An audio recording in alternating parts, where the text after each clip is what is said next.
Samantha Naga Chaitanya incident తర్వాత 2017 నుండి నేను ఇంచుమించు నేను అంత బిజీగా ఉన్నా. సంవత్సరానికి ఒక 15-20 రోజులు కూడా దొరకనటువంటి పరిస్థితులు ఉన్నా. ఏదో మధ్య మధ్యలో ట్రోలర్స్ పుణ్యమాని 4 రోజులు నాకు గ్యాప్ దొరుకుతుంది, పోతా ఎంజాయ్ చేసి వస్తా లైఫ్ను.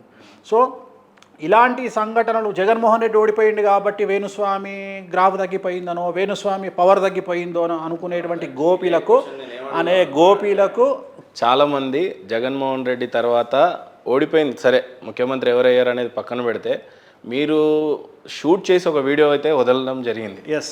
ఆ తర్వాత మీ గురించి అంతా ఏమనుకున్నారంటే వేణుస్వామి పని అయిపోయింది, ఇక భవిష్యత్తు గురించి కానీ జాతకాల గురించి ఇంకెప్పుడు చేయడమో, సెలబ్రిటీకి చెప్తే మాత్రమే ఆయన స్టాండర్డ్స్ ఆ లెవెల్లో ఉంటాయి, ఇక నుంచి నేను జాతకాలే చెప్పాను అన్న తర్వాత ఇంక అయిపోయిందేమో, జాతకాలే చెప్పాను ఇంకా తెలంగాణ భాషలో చెప్పాలంటే వేణుస్వామి దుకాణం బంద్ అయిపోయింది అన్నట్టు ట్రోల్ చేసి, వేణుస్వామి ప్రాణం పోతే వేణుస్వామి దుకాణం బంద్ అవుతుంది ఆపని అంటారు. వేణుస్వామి ప్రాణం పోతే వేణుస్వామి దుకాణం బంద్ అవుతుంది. అప్పటిదాకా వేణుస్వామి ఆలోచన చిన్న గ్యాప్ ఇచ్చిండు. వేణుస్వామి ఎందుకు ఇచ్చిండు అంటే 2 తెలుగు రాష్ట్రాల్లో ఉన్న వ్యాక్యూమ్ వేణుస్వామి క్లియర్ చేసుకుండు. అంటే ఇంతకంటే లేదు ఇక.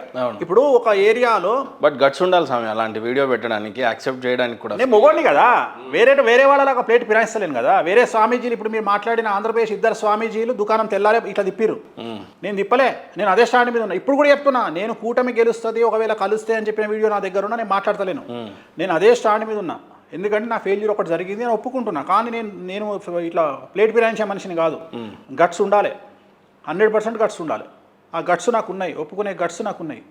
నన్ను ఈ ఒక్క ఇన్సిడెంట్ చూపించి వేణుస్వామి దుకాణం బంద్ చేస్తాడు, వేణుస్వామి దుకాణం బంద్. బట్ ఒక విషయం నాకు కూడా అడగాలనిపించింది స్వామి, చిన్న కష్టం వచ్చినప్పుడే వెనుదిరిగిపోతారు. అంతెందుకు జగన్మోహన్ రెడ్డి లాంటి స్టాండర్డ్ ఉన్న లీడరు ఫెయిల్ అయిన తర్వాత అసెంబ్లీలో నిలబడడానికి ధైర్యం చూపించాలి. ఒకటి, పవన్ కళ్యాణ్ వ్యక్తిగతంగా విమర్శించండు, అంత పెద్ద ఫెయిల్యూర్ వచ్చినప్పుడు యాక్సెప్ట్ చేసే ధైర్యం లేదని ఒకటి. రెండో ఫెయిల్యూర్, కేసీఆర్ గారు ఓడిపోయిన తర్వాత కనీసం ప్రెస్ మీట్ పెట్టలే. ఆయనకు ఎంతటి ధైర్యం, ఒక రాష్ట్రాన్ని తీసుకొచ్చే శక్తి ఉన్న కేసీఆర్ గారికి ఒక్క ప్రెస్ మీట్ పెట్టడానికి కూడా ఆ ఫెయిల్యూర్ యాక్సెప్ట్ చేయాలని. ఎస్. బట్ నేను ఫెయిల్ అయ్యాను, అమ్మవారికి లేకపోతే వెంకటేశ్వర స్వామికి క్షమాపణలు కోరుతూ అంత పెద్ద వీడియో తీశారు. ఏంటి మీ గట్స్ ఏంటి అసలు? నా పవరే వాళ్ళిద్దరు, నా నమ్మకం అది, నా నమ్మకం. ఇప్పుడు జీవితాంతం చంద్రబాబు నాయుడును జగన్మోహన్ రెడ్డి తిడతాడు, జగన్మోహన్ రెడ్డిని చంద్రబాబు తిడతాడు, తెలంగాణకు వస్తే రేవంత్ రెడ్డిని కేసీఆర్ తిడతాడు, కేసీఆర్ను రేవంత్ రెడ్డి తిడతాడు. వీళ్ళ నుండి పొగడతలు ఎక్స్పెక్ట్ చేయడం అంటే వాళ్ళంత పిచ్చి ముండా కొడుకులు ప్రపంచంలో ఉండరు. నెవర్, అది ఎప్పుడు జరగదు కూడా, అది జరగదు. అట్లనే నన్ను విమర్శించే వాళ్ళు ఎప్పుడు నన్ను విమర్శిస్తారు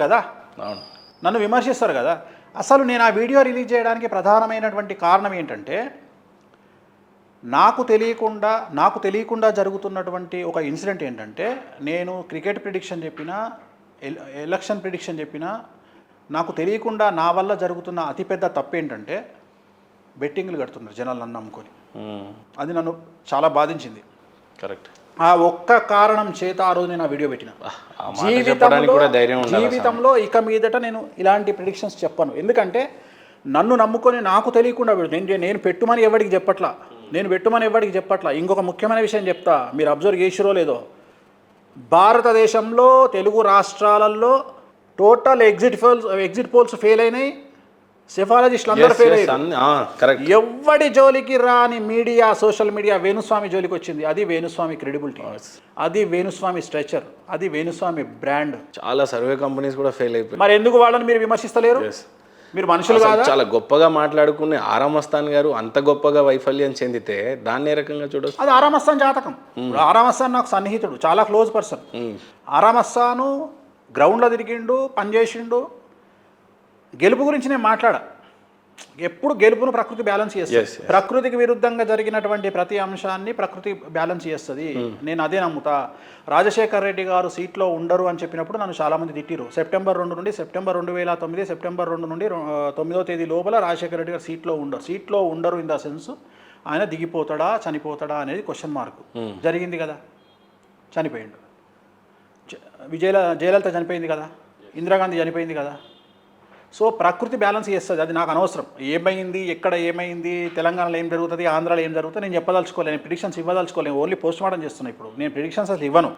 బట్ ఏం జరుగుతుందో నాకు అనవసరం. కానీ రిజల్ట్ అయితే వచ్చిందా రాలేదా, ఒక ఆంధ్రప్రదేశ్లో ఒక సంచలనం జరిగిందా జరగలేదా? ఇంత టాప్ సెలబ్రిటీస్తోని మాట్లాడి వాళ్ళ జాతకాల గురించి చెప్పే ధైర్యం మీకున్న ఒక పక్క, చాలా చిన్న వ్యక్తి నా అన్వేష్ అనే వ్యక్తిని మీరు ఆ ముండా కొడుకు అది అని నేను అనలేదు. అది మన ఇంటర్వ్యూలో మిస్టేక్ జరిగింది ఏంటంటే, అది మన ఇంటర్వ్యూలో తను ఎవరు నన్ను ఇంటర్వ్యూ చేసింది కిషోర్, తన ప్రాబ్లం ఏమైందంటే నేను తిట్టింది ఎవరిని అనుకుంటారు ఆ రోజు, ఆస్ట్రేలియా మనిషిని తిట్టిన. అది మిస్టేక్ అయింది. అది నేను అసలు ఆ నాన్వేష్ అనే వ్యక్తి నాకు పరిచయం కూడా లేడండి పాపం. అయ్యో ఆయన చాలా బాగా నాకు తెలియదు ఆయన ఎవరో కూడా. వాస్తవంగా నాన్వేష్ అనే వ్యక్తి నాకు తెలియదు. ఈ మధ్యన ఎవరో నాన్వేష్తో పాటు ఇంకెవరో ఇద్దరు కొట్టుకుంటుంటే ఈ నాన్వేష్ ఎవరు అని చూసిన నేను.